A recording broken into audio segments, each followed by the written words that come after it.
Welcome to Through the Trauma podcast. My name is Amber Larkins, published photographer, storytelling expert, visual artist, entrepreneur, speaker, and coach. This podcast was born from one question: how do I get inspiring stories of triumph out to the people who need to hear them the most?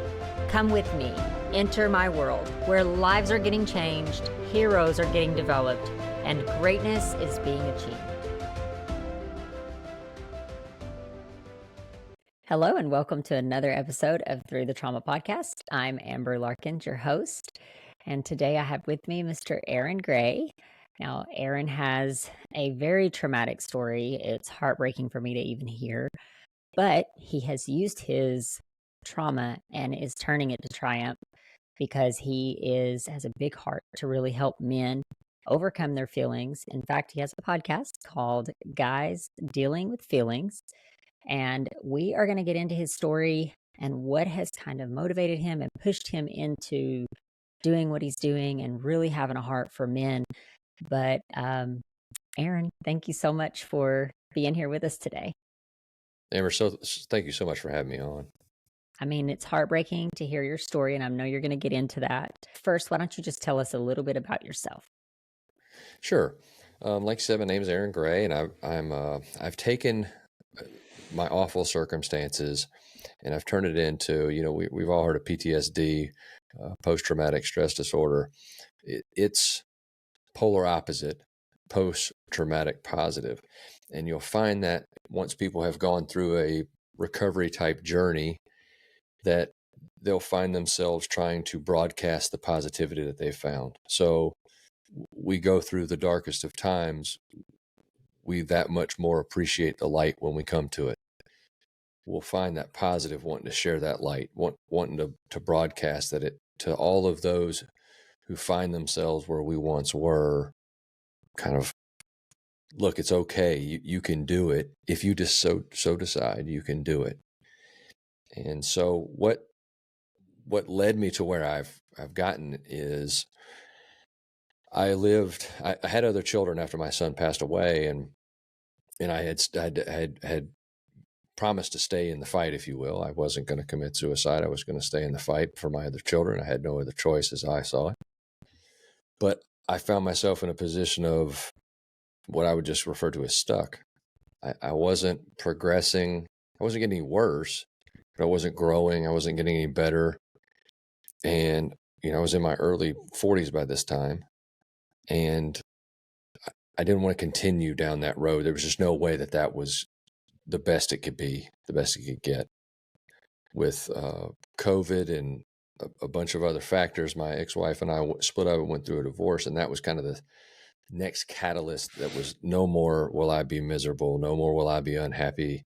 I've got to figure out another way. And I had done a ton of shoulder up therapy we can talk about more, but it was at that time that I really kicked into the physiological side of things, referring to diet, meditation, breath work, and exercise, spending much more time out in nature, things like this. It really brought the entire recovery together in my experience.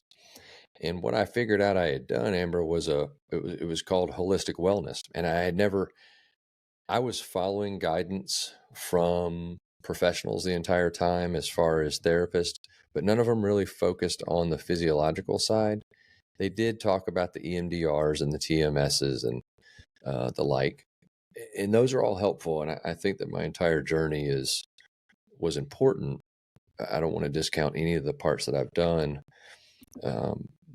but I really saw the differences when I kicked in the part with the body and connecting the two. Whereas I spent, around 150 hours in talk therapy. Like I said, EMDR, TMS, which is a type of magnetic stimulation that they'll do, the machine tapping on your specific spot on your brain, and medicine, lots of medicine.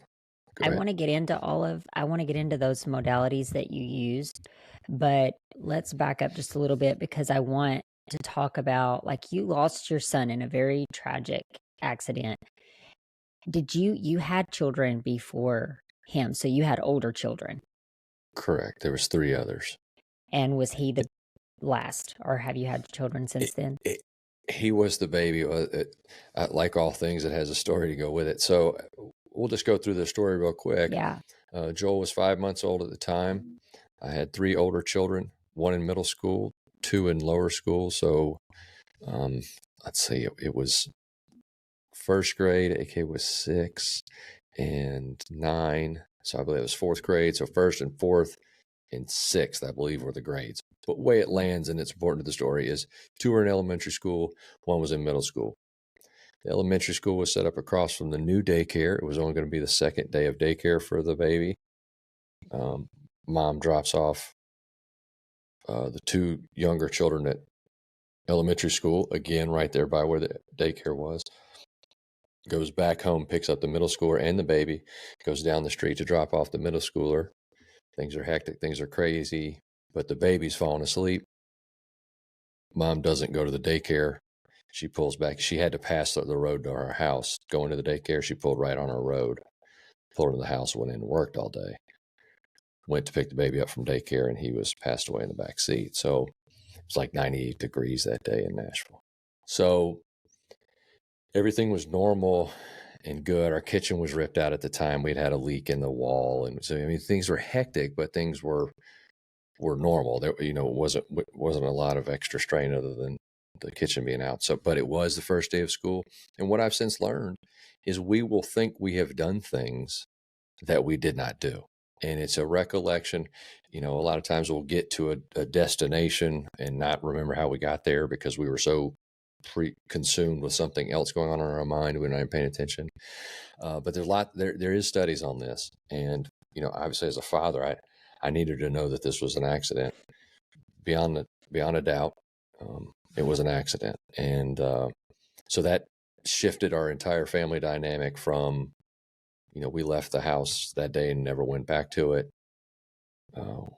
And so things really shifted for us. So we had the 3 older kids remaining. Since then, we had another one a year later or so, December of 13, and he died in August of 12. And she's now 10 and a half. So you had another child, and that child also passed away, or no? No. She's 10 and a half. Okay. Yeah, after Gotcha. after Joel passed away, we had another child a year and a half after that. Gotcha.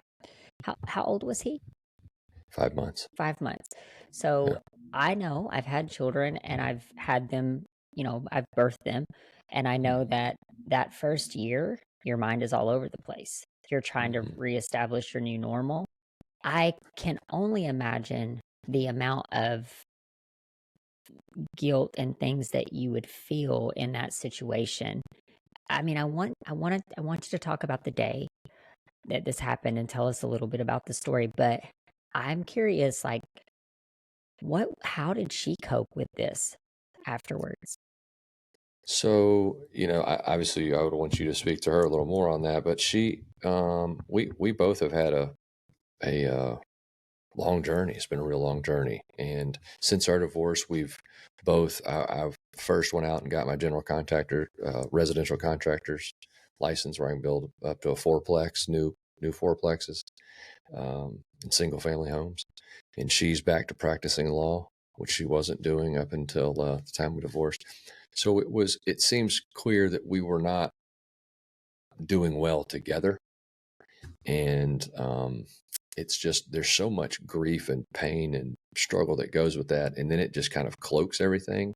So you think that you're living a normal life, but really you're cloaked in the stuff that you haven't dealt with, you haven't been able to deal with. And, yes, there is a lot of this, just so you know, this happens an average of 38 times a year. So it's not a big enough problem where we hear a bunch about it, although there has, since Joel's passing, and I'm not saying that we did it, but since his passing, in the overpasses, you'll see, look before you lock, where's baby? In new cars, they now have readouts when it's over 74, 75, there's a magic number. It's not as hot as you'd think. It's in the mid 70s. And if the temperature's that, as soon as you turn off the car will tell you, where's baby? Look in the back seat. all things that are great. And it is any mom, dad, any caretaker, grandparents, aunts, uncles, it's not a matter of she forgot. And I went as soon as he passed away. I knew I wanted to do something to help because I knew it would be a way to heal, and it still is. Selfishly, that's why I want to help, because it's a way for me to heal. So it's a win-win, I feel like. Um, but I face these type questions when he first passed away. Like, how can you not see that this was a intentional act, or how does somebody forget this? And when you tell moms, I'm not going to forget my baby. My ex-wife didn't forget our baby. That's not what happened. Her mind told her she had done something. And I understand that when you haven't gone through something as traumatic as this, it's happened to us all. It's just not in such there's not such extreme results.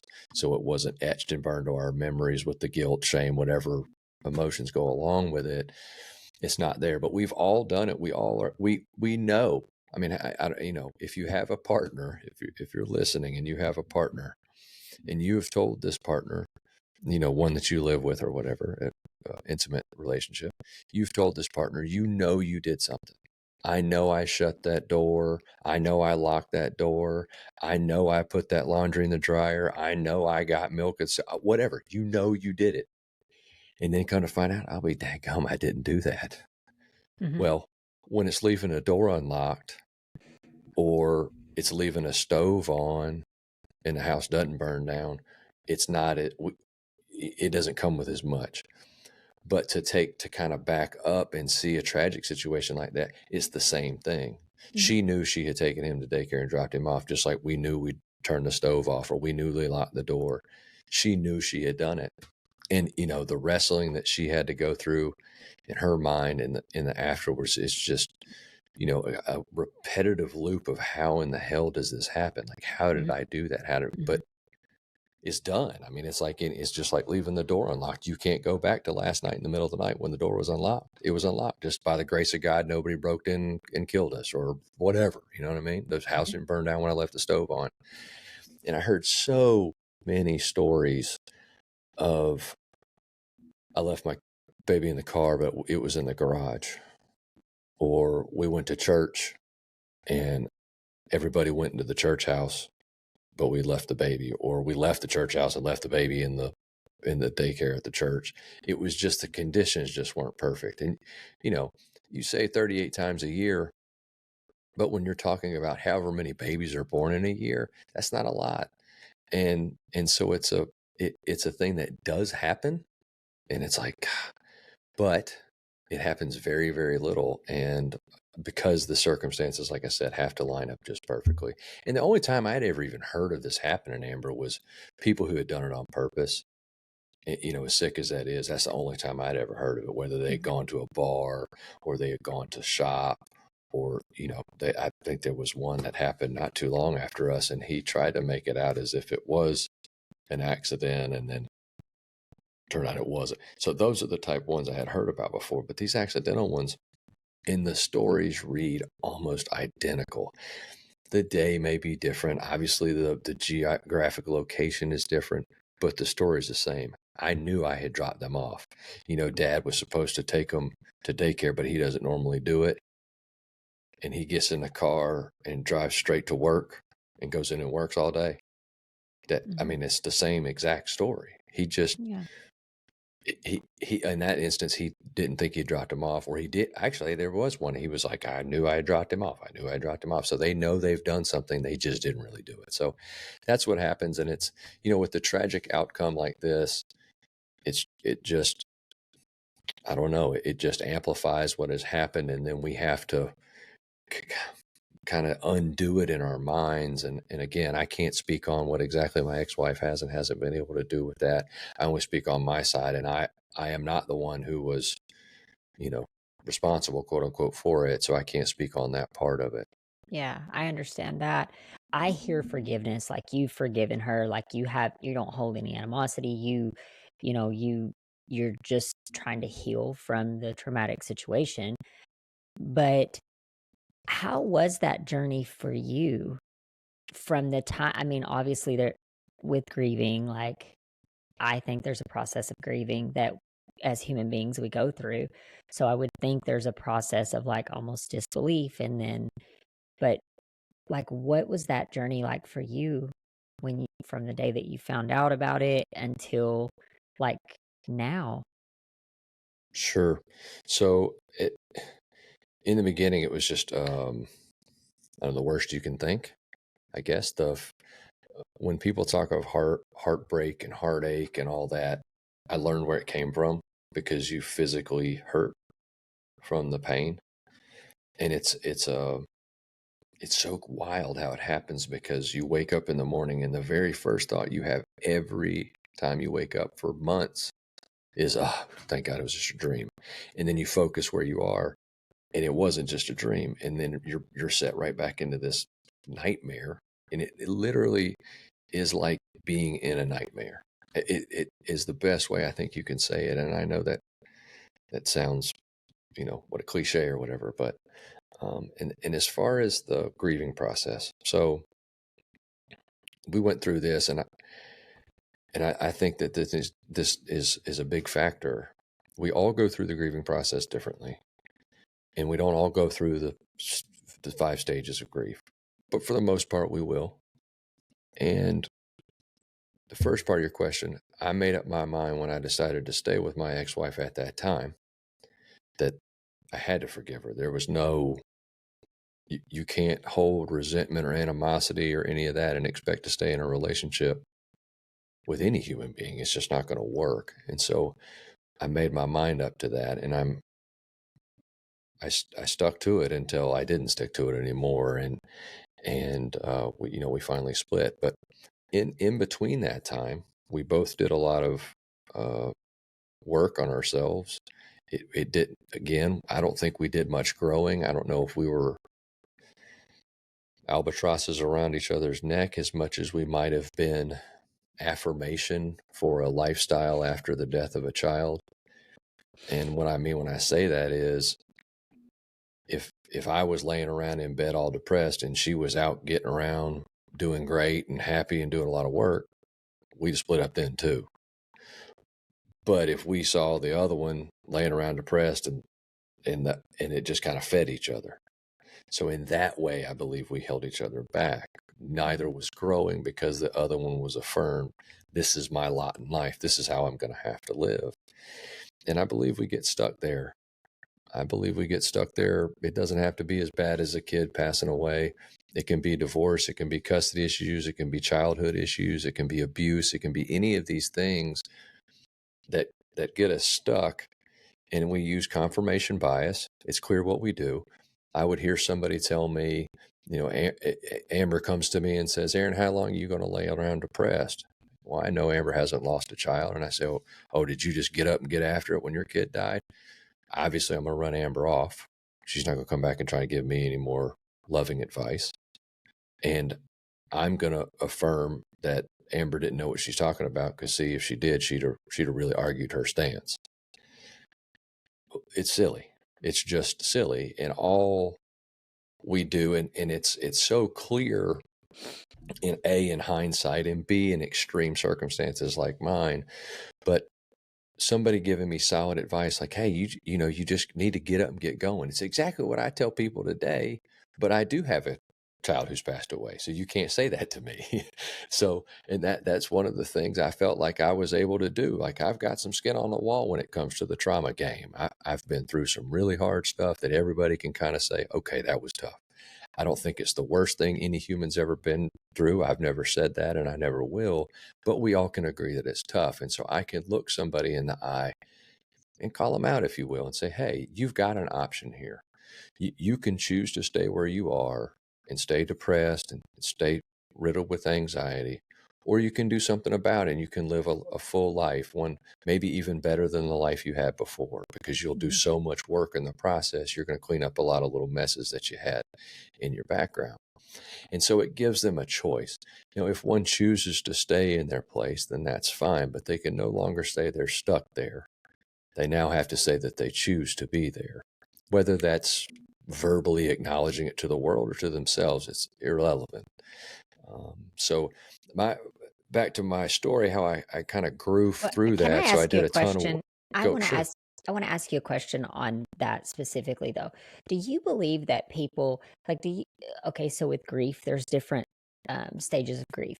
I Mhm. believe kind of there's different stages of trauma too. Like when something traumatic happens to us, it's like really fresh and like it's like a I don't know, like for lack of a better way of explaining it, almost like a darkness that engulfs you.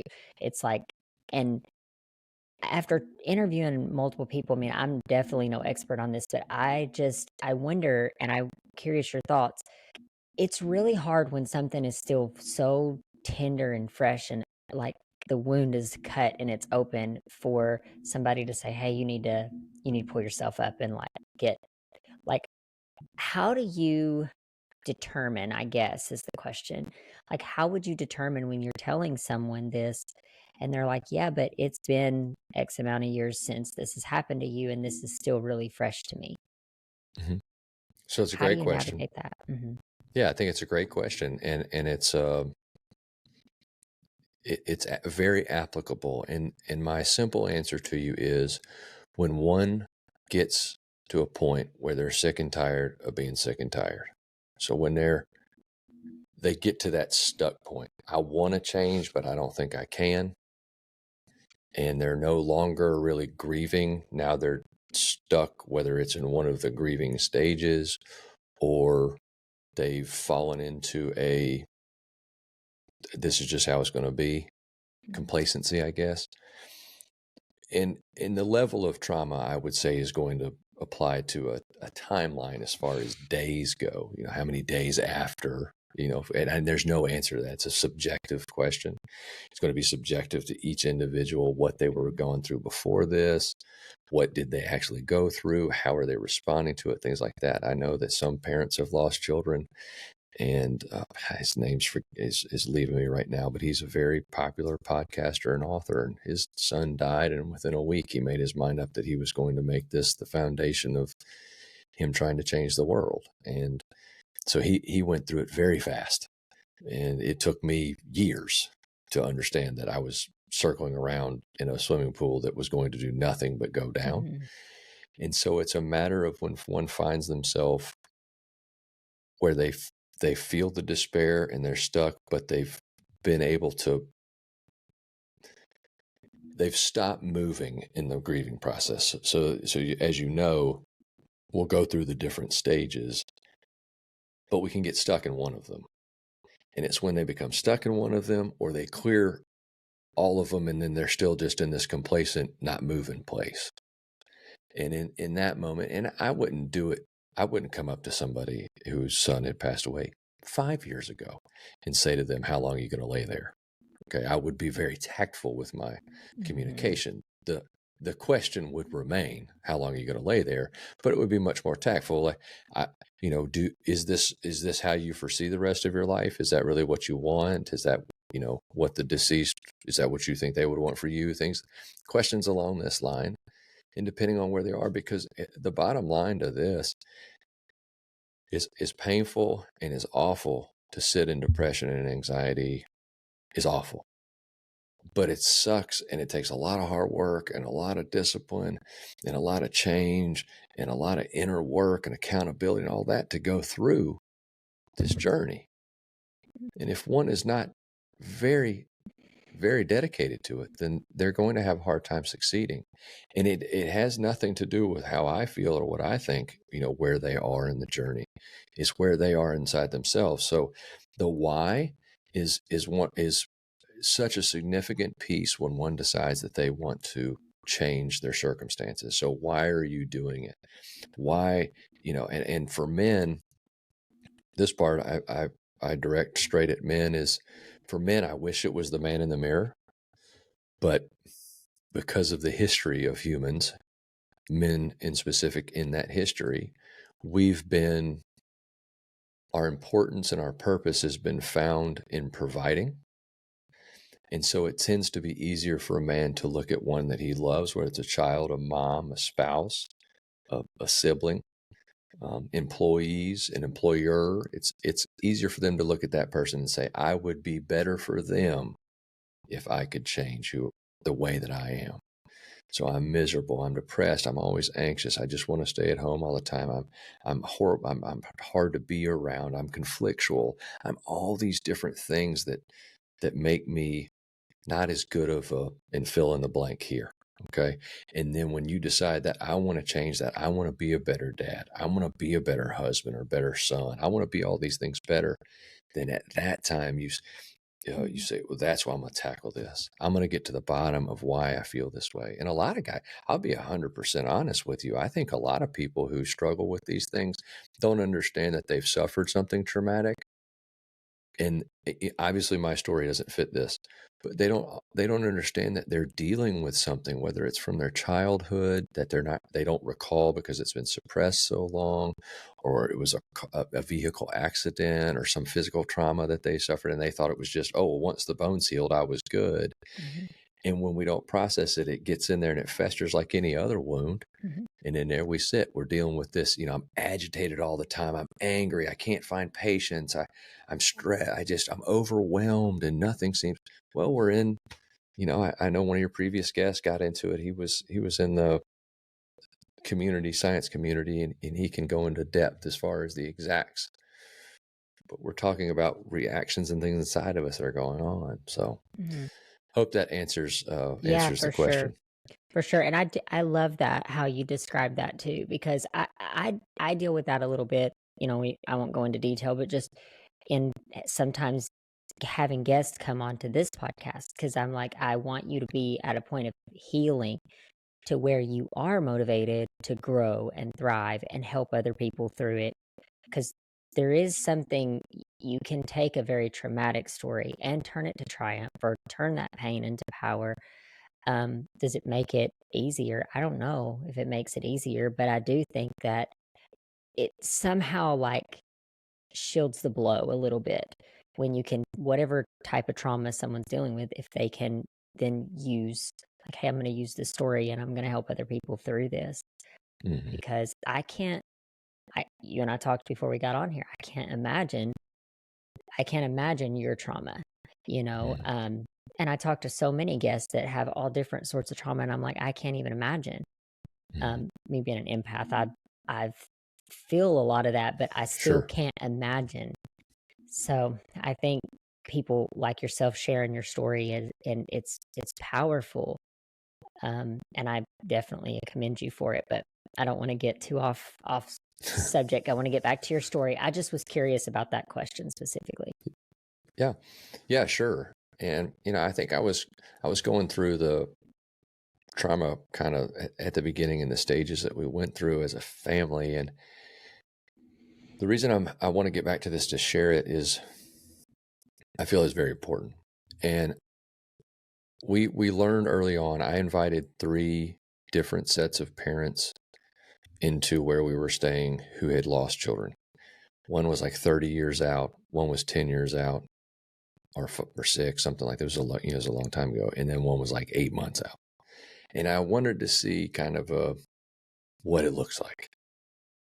And like anything else, it depends on, I just grabbed 3 people we happen to know who had lost children. So, I mean, it wasn't a very large sample size. But it did its thing. And they came in, and the older ones, the OGs, if you will, they were like, look, you're going to grieve differently. Everybody's going to grieve different, go through it different. They're going to feel it different. And you just got to kind of respect that. And since I had made my mind up that I was going to stick it out, and I couldn't be resentful, and I couldn't have blame and all this, I stifled my anger phase and my children's anger phase. And I think that mom's anger phase, my ex-wife's, was stifled as well, because if nobody else is angry and, saying ugly things or anything like that, then she can't be angry and say ugly things either. That wouldn't seem right. So I think all of us stifled the anger phase. And then when we went through our divorce, it was like everybody got to go through the anger phase, but we all did it at one time. And it led to a disgusting set of circumstances to which my family unit is still struggling. And I just share that for what it's worth. And I think that sometimes we stifle stages of grief, whether out of protection. I don't regret anything that I've done. I'm so glad that my children's mother is still with us. That was a horrible time. I can only imagine what she's dealt with, continues to deal with. I don't like, that's why I answered the question the way I did earlier. I don't know those feelings. And we don't get along. And so it's not like I'm defending her anyway. It's just that I truly, as a human being, that's how I think and feel. And that's as important for me as it is for her or my children or anything else, because we can't hold any of malice or hate or anything inside of us and expect for us to feel good, because that's really something coming from inside of us. And I'm really getting in the deeper I go in this journey, the more inwardly focusing I am, the healthier I am. And that's not to say the more selfish I am. That's to say if I'm focusing on me. So if I see something, that's the old saying, you can't see the thorn in someone else's eye for the log in your own, or whatever. It's that if I see somebody else, why am I even thinking about them? All I should look at another human being and think is, I want to have the most positive impact on their, however brief the interaction is. I want it to be a positive interaction so that I do nothing but send positive energy towards them and their lives. When I say hello, so my partner and I, we go on a walk almost every morning. It's what I call a nature walk. We got a beautiful park here in near where we live, and there's tons of nature everywhere. And we pass other people. It's really early in the morning, but there's still morning walkers, and we all kind of have the same attitude. If you're up at 6 a.m. already at the park and walking, you have an attitude, a certain thing at that time, right? And so everybody, and we live in the South. But she's from Florida. And so when we first started doing it, I've been doing this for years. I say hello to everybody. Good morning. Good morning. Hey, good morning. And I mean it. It's not fake. It's not just to make sure I check some box in my life. I mean it. I'm sending them positive energy. And now she does it. And, it used to be, and even sometimes others won't respond. Or if we go in the afternoon, we get a lot of this. We go to the afternoon walkers, we get a lot less responses than in the mornings. And I used to think, well, that's, why I'm going to say hello, you're not going to say hello back, and I realized how flawed that was inside of me. It's not, I don't care why that guy doesn't say hello back. I didn't say hello to get a hello back. I said it because I wanted to give him positive energy. And if he's having a bad day, I hope that positive energy was the first step in turning that day around, because I know what's going to happen. And I used to think this was crap. I don't want to curse on your show, but it was a bunch of crap. It doesn't matter what, but it totally matters. The energy that I put out is coming back. And I'm stubborn. I'm a very stubborn individual. I'm a very logical individual. I got to prove it. If I can't prove it, then it ain't true. And I had to learn that. And now that I look at it, when I think about when I was conflictual and upset all the time, and I was always putting negative energy out, negative energy was always coming back. Mm-hmm. And I thought it was just, again, my lot in life that I had to get all this negative energy, and I was supposed to figure out what to deal with it, because I've been dealing with it since I was a kid. Well, hell, it's because I've been asking for it since I was a kid. Yeah. And so now I'm very, very, very aware that I just want to put a positive energy out. Of course, I'm not perfect in this. I still get upset. Driving in a car, we've had a lot of people move to Nashville. And so our traffic has gotten crazy. I hate traffic. It's such a waste of our time. I'm close to Nashville too. Actually, I was in Nashville. I still work out in Nashville a lot of times, but I live in Cookeville. Yeah. Okay, you're in Cookeville. Yeah, just so east. So I was just there this week, and traffic's horrible. It's awful. And I think it's such a waste of our existence to sit in a car on blacktop out on an interstate. And so, road rage is real. And I've had to change. I had to put a life hack in where I don't look at other people. I just don't look. I use my mirrors. I'll look at their cars, but I'm going to look at them, because if they're upset, they're going to have a hard time staying upset when I just won't look at them and won't engage. And I need to do the same, because when I get upset, it just fouls my day up. So all that work, and I get all that spawned. I apologize. I kind of went on a rant, but that all came from, I don't think we need to suppress any of these stages of grief. I, again, don't regret necessarily, because, my ex-wife was able to live through the whole thing. I'm not suggesting that I prevented her from doing it, but she didn't. And I'm afraid, if I changed something and she didn't make it, then that would be me, and my children would have their mother. So I'm just sharing that with people to understand that there's so much that goes into a dynamic behind a traumatic event, that we need to have grace with the person going through the trauma. As the person who's going through the trauma, we have to have grace with anybody who's trying to show and share love with us. Accept that for the gift that it is, even in however flawed one may do it. Back to Amber trying to tell me that I need to get up and get moving. You don't need to lose a kid to be able to give me good advice and show me love. And me, as the trauma survivor, I need to know that Amber's just trying to show me love. And how that would often come up in my story is, you tell somebody, my son passed away, or they knew that your son passed away, so they came up and they try to relate. We always want to relate to let everybody know that we have empathy for your positioning. And I would hear about other circumstances that weren't the same, whether it was a dog passing away or, a miscarriage, things like this. And at that time, I was unaware, unenlightened, ignorant. And even then, I could still try to get through. I know they're not meaning to do this. I know they're not meaning to piss me off by saying these little things. They're trying to show me love. And I had to grow into, get over yourself, Aaron, first of all. Just because you went through something bad doesn't mean other people go through some other stuff that's bad too. Your bad doesn't make theirs not bad, I guess is another way to say it. And you got to meet people where they are. So if the worst thing that they've gone through is losing a pet, then so be it. That's what that is when they were at their saddest. So that's what they're trying to say is, at my saddest, I remember, and it was really awful. And I'm so sorry you're at your saddest right now. That's what I need to hear. And, just somebody who has a miscarriage, a female that goes through that, is awful. That is awful for a mother to go through. I'll never experience it. I shouldn't say anything on it. What the hell am I talking about? I just need to say, she's telling me she was very sad and she went through something very sad, and I can understand that sucks, Aaron, and I hate that you're going through it. But you've got to train yourself to hear that, because you feel like yours is the, worst situation. Well, this is the, and so it's growth.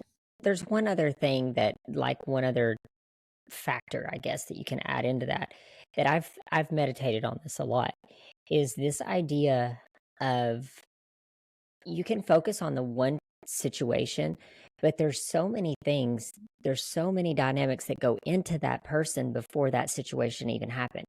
So you take, someone who's gone through a traumatic situation. Well, how much other trauma have they had to deal with that could possibly be triggering with that particular type of trauma? And I just, even going back to, like, what you were talking about with the traffic, like, I think about this too. I was just in Nashville the other day, and I was thinking about the same thing. Like, I don't know these people that get mad at me, because I didn't see them, or I went too fast or went too slow. You can't please everybody, right? So, but at the end of the day, it's like, what's going on in their life that is making them, because I'm actually reading a book, and he says in this book that what's manifesting in our outside life is a reflection of what's really happening in our inside life.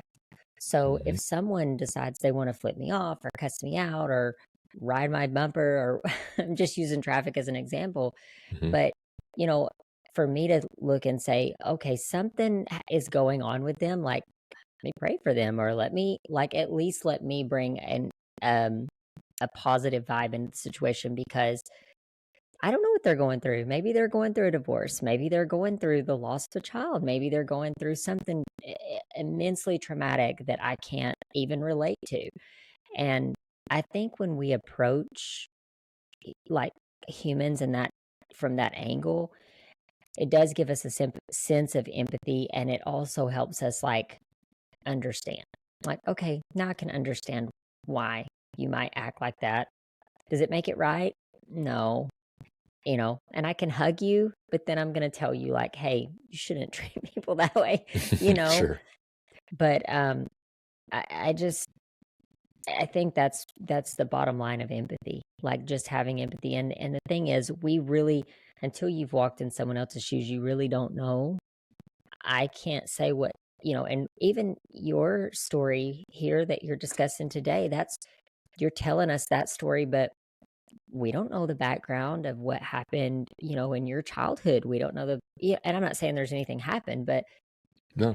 it's just you never know the trauma and the triggers that that person is feeling in that moment. And I wish the world could be a better place where people would have a little more empathy and consideration. But we do live in a very self-centered world where a lot of people do feel like it is, you cut me off, well, you're the jerk, Hmm. I'll to be honest, I'm one who empathy, whether it's in my DNA or in my raising, empathy was never something my family spent much time on. And it was very much just keep plowing forward. And I'm very thankful for that because it gave me the just keep getting up attitude.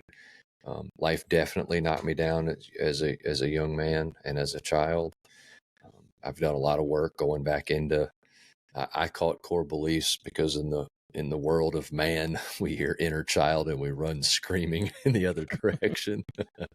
So in dealing with all those things, I've definitely been able to get in tune with all that. And Yeah. I've had to learn empathy, I guess, is the short of what I'm trying to say there. And man, that's huge. Like, even if I don't understand the exact feeling you're having, to stop and say exactly what you just said. It's not about me. This individual cutting me off, riding my bumper is not about me. It may be about me because I did something silly a minute ago, but really the escalation of that from a simple toot on the horn to whatever craziness is going on is inside that individual. And that's that simple task of saying, I don't know what they're going through. That simple state, I don't know what they're going through. I don't know where they are right now is healing for ourselves. And I think you're right. It does allow us to have empathy for the other. We can stop. And in as you were talking, it let me know what you're doing or what I'm doing or whatever when we stonewall. Again, we'll stick with the same analogy. Is we're kind of absorbing that a little bit, not in a negative like it taking it in, but like the barrier on the racetracks that they've put out there that kind of absorbs some of that, so it's not as bad. Maybe it absorbs some of that, and they can release a little bit, Mm-hmm. maybe, and then we're doing even something positive out in the world. Mm-hmm. And so it is crucial to have empathy for others. I think that was another huge flaw I used to have, and now that I've learned it, and it's something that we need along with gratitude and a bunch of other stuff. But I have one more question I wanted to ask, and I've just not really found the right place to fit it in here. But what I'm sure that there was outside or external like people that, I mean, I know you talked about people saying these things like, oh, like I understand because I've lost a pet or XYZ. But what about the other side of that? Did you guys experience any people that were very much like, how can you say how could you be, negligent, or how could you say it was an accident? Did you experience any hateful things like that? absolutely, yeah. I mean, there was a lot of that. Um, you got to stay out of the comment sections. There was a 4-piece news segment they did on us. You just got to stay out of the comment sections. Um, I remember I took a call on a call-in show, and the guy said, nothing could be directed at me, obviously. And so I was kind of a buffer, a go-between. How could you not be angry that she murdered your child and this, that, and the other? And I just very calmly said, sir, with all due respect, you know about as much about this situation as you do the man on the moon. And you're going to have to just rest with my judgment and that I'm a loving father of all of my children. And if I thought that at the time my wife had killed my child, then I wouldn't be sitting here on this talk show. She didn't do those things. I've researched Harvard and Yale. They've all done studies on this. It's not a decision I came to lightly. But you can't win the world. You can't correct the world. When you tell somebody, hey, we came up with an idea. They told us don't use technology because technology fails. So we tried to think of an idea that moms, aunts, uncles, any but dads, whoever is with baby, you take your shoe off and put it with the baby. Because if you get out of your car and you don't have a shoe on, you're going to stop and remember why you don't have a shoe. If it's a phone, if it's a purse, if it's any of this other stuff, you'll forget that for the rest of the day. And you're in the same boat. But your shoe, none of us has ever walked around more than 3 steps missing a shoe and said, oh, everything's normal. And so we went with that. And I think I can get through this without tearing up. That made it all the way. A couple years ago, I was at a Monday Night Football game. And one of my best friends, daughter-in-law, they weren't daughter-in-law at the time, now they're daughter-in-law, was talking to me and said, get out of here. That's all over TikTok with moms telling their other moms to put shoe with baby. And girl, I lost it. I was bawling because you know how many lives that saved? You don't know because it's been diverted. We don't hear about it, but it filled my heart because, it gives more meaning and purpose to Joel's life. So why I got squirreled a little bit and got to telling you about that. So we stayed out of the comments. You can't fix the world. And the reason I told you about the shoe is when you tell other moms or whatever, like, hey, this can happen or whatever, and you get the blowback of, well, I'm not gonna forget my baby. And he said, well, my ex-wife said the same thing before it happened, and I don't think she forgot him. I don't think that's what happened. And so that's why I'm telling you. But that's the end. You can't argue with folks. Folks are where they are. Again, you got to kind of meet them where they are, and you just want to be loving and supportive. It's hard. I'm not saying that if somebody in that moment had walked up to me in my face and said those things that I would have responded in the appropriate manner.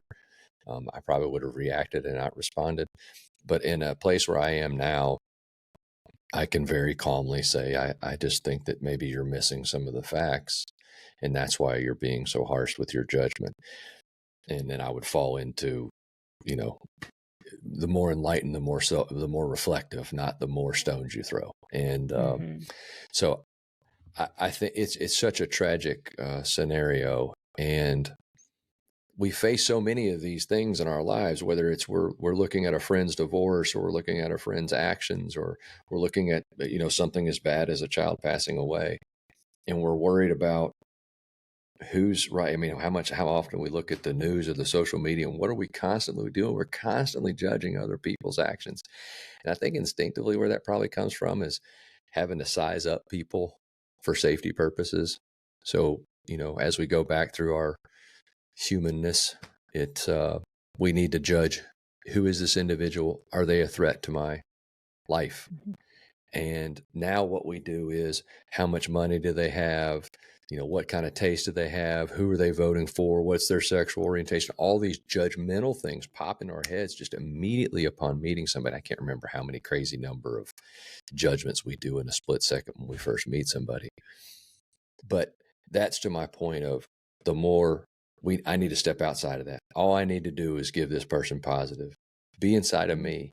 And if I see a negative in you, that means I need to reflect and see, why am I there?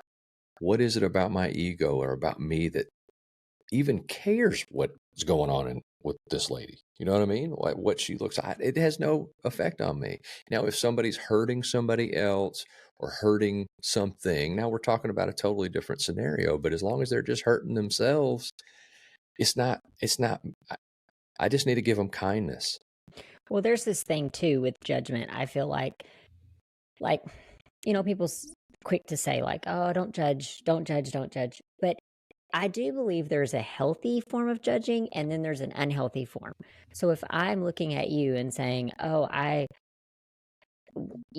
judging you because I don't like your hat or whatever, you know what I mean? And I'm like, now it makes you a bad person because you wear Adidas hat.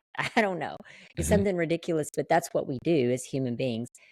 versus like if I look at you and I say, I see that he's possibly negative in this area. I'm not saying you are, but I'm saying when I Sure. look at people in general, I see that you're negative in this area. I see that there's obviously some deeper issues there. Like, then let me try to be a support or that positivity that you're talking about. So I think sometimes it's good to look and assess the situation, which is a form of judgment. You're judging the situation, you're assessing, like, okay, how am I going to respond to this situation? And I think there's a difference there. And I think people get so hung up on this idea of like, I can't judge anybody.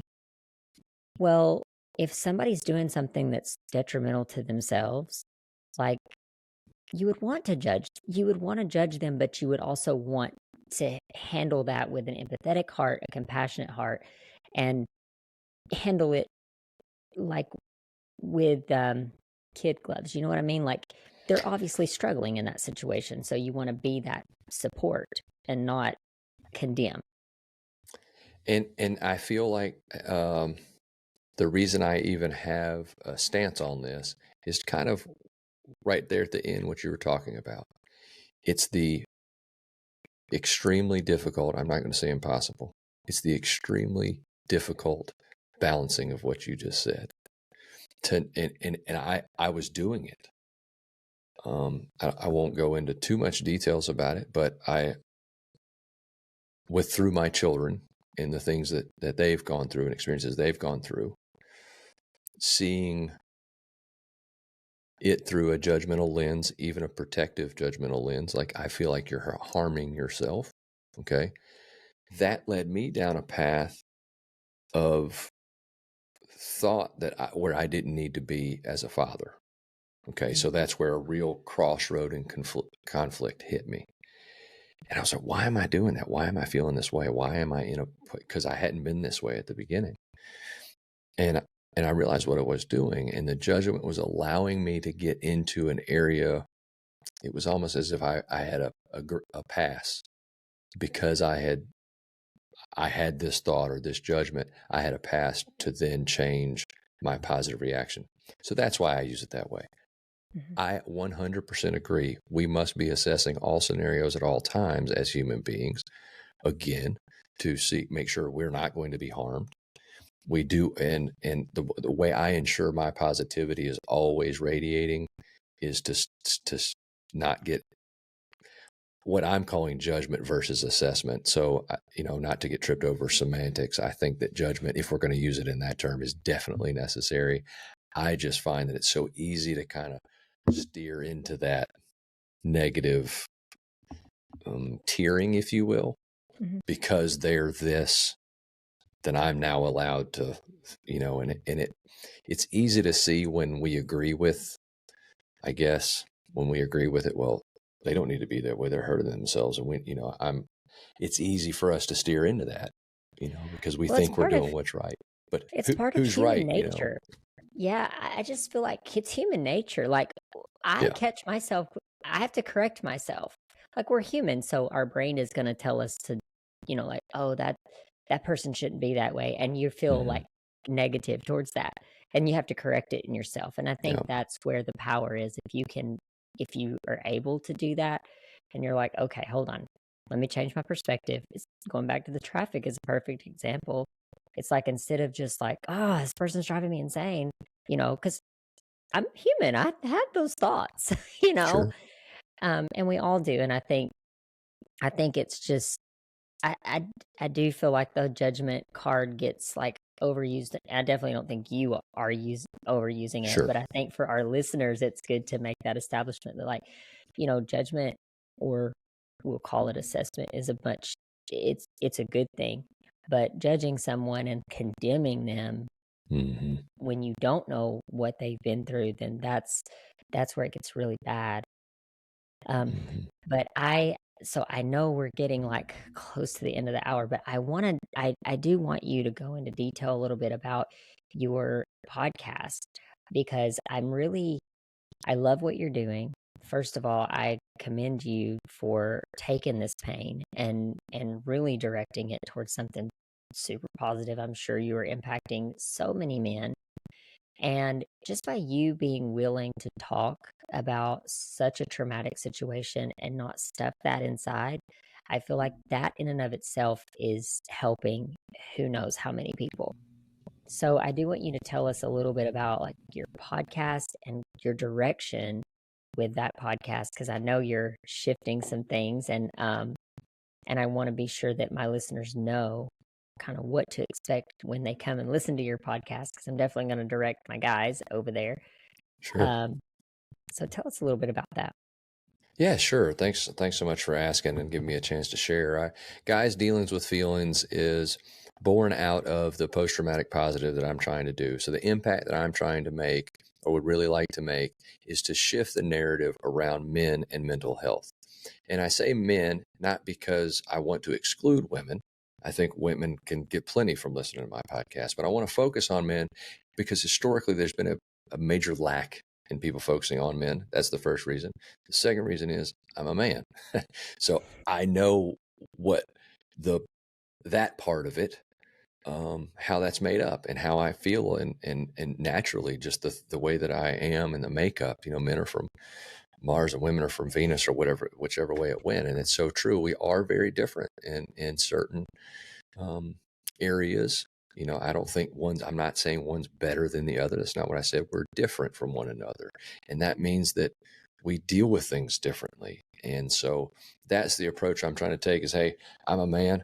I talk with other men on my podcast to have very deliberate, healthy communication between men. They're vulnerable discussions a lot of times. We'll talk about things, the vulnerable parts, but how they've made us into stronger humans. Again, getting past the stigma that it's somehow weak to talk about your emotions or feelings. And I've often found that funny. Someone's, oh, we talk about emotions. Everything is, the entire human experience is how we react emotionally to the circumstances that present themselves. Those who don't delve into their emotions are just getting it all wrong because they don't know how they're reacting. They don't know what the feelings are. And I ask these individuals, how do you know when you're happy? Like how do you even define that if you're not in tune with these things? And so it's very important that, we shift this narrative. I believe that it's coming. And I'm not saying historically, I don't know. My grandfather was one of the hardest individuals, maybe to walk earth. I know he was very hard. He won a Bronze Star in World War II. He was a very hardened individual, and he suffered a lot of physical abuse as a child. He was one that didn't want to talk about emotions, I can assure you. And I grew up under that. And he was one of the main male figures in my life. And that's what I grew up under. But he was wrong. And he when he died, he was still struggling with demons that he had to fight because he had shoved so much down. I mean, that man just kept pushing it down and kept pushing it down and kept pushing it down. And he was a definitely positive charge on earth, but he had a lot of internal demons and struggles as a result. So I'm trying to shift that narrative. That is my goal right now. Wrapping up a book. I'll give you the link to my website so that people can follow that, and my Instagram handles and stuff too. But so that's the goal of Guys Dealings with Feelings. I want there to be a safe place for men to go listen to other men, have healthy conversations they can be vulnerable, and they're still, I'm covered in tattoos.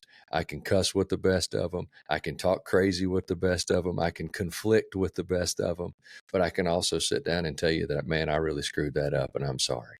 And I didn't used to be that way.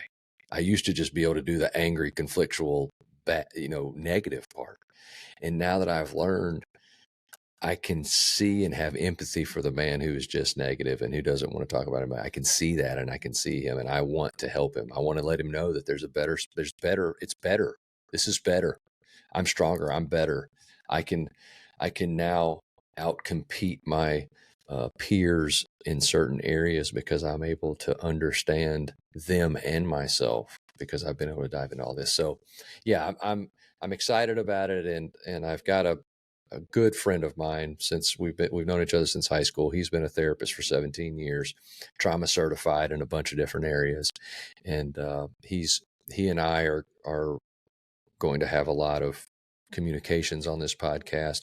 I've done a lot of interviews on the podcast, talking to other people who are either in the profession or have gone through some things, and just sharing that even though we all go through really hard stuff, but there is a way out of it, and it just to give some hope to people that who've either lost a kid or lost a family member, or gone through a divorce, or children, custody issues, all that. Just a place where they can go and listen and say, "Shit, I'm not alone," and there is hope for me to do this. So that's the kind of the basis of what I got popping right now. I love it. And again, you just never know who you're impacting. I'm sure you get messages on your podcast. I get them here, and it's like sometimes it's so easy to feel like you're not really making an impact. And Yeah. I say that even too to like people that are listening. Like, it's not, you don't have to have a podcast. You have a social media channel. You have friends, you have people at work that you socialized with. You have people, that you meet, and you just never know what type of impact you can make in someone's life. And going back to what you said about just being positive and bringing that positivity, and you never know if someone's, maybe someone you think they're being rude, but they're just shy, and by you bringing a positive energy, that could be one of your best friends in the future. You just never know. So I hope people can listen to this episode specifically, change their perspective a little bit in that regard, and then just be more empathetic. But if I had to ask you, what would be your big takeaway? Like, what would you want to leave our audience with? I think those are two good ones. Perspective is huge, but just knowing that there's hope, and you don't have to stay where you are. I'm not trying to say that there are no victims. There's definitely scenarios where we have been victims and things, but if we live under that tone and that thought process, then that's all we'll ever be. It'll be a self-fulfilling prophecy. So if we just know that we can get out of this, and have hope that we can get out of this, and do the learning necessary, and do the hard steps necessary, you can get from the worst imaginable places to your best self, and it's available to you. And I just encourage you to look inside and know that you can do it, and love yourself, and love this precious thing that we call life. Yeah. Amen to that. Well, Aaron, it has been awesome talking to you. I feel like hours go by so fast on here. But I really, I'm so thankful for what you're doing, because I do think it's needed. And I think in our society, it's really needed. So I hope that maybe some of my listeners can go check you out, and then you and I will definitely stay in touch, and all of the information will be in the show notes. I'll include that so people know how to find you. But thank you so much for coming on and sharing with us today. Well, thank you so much for the opportunity.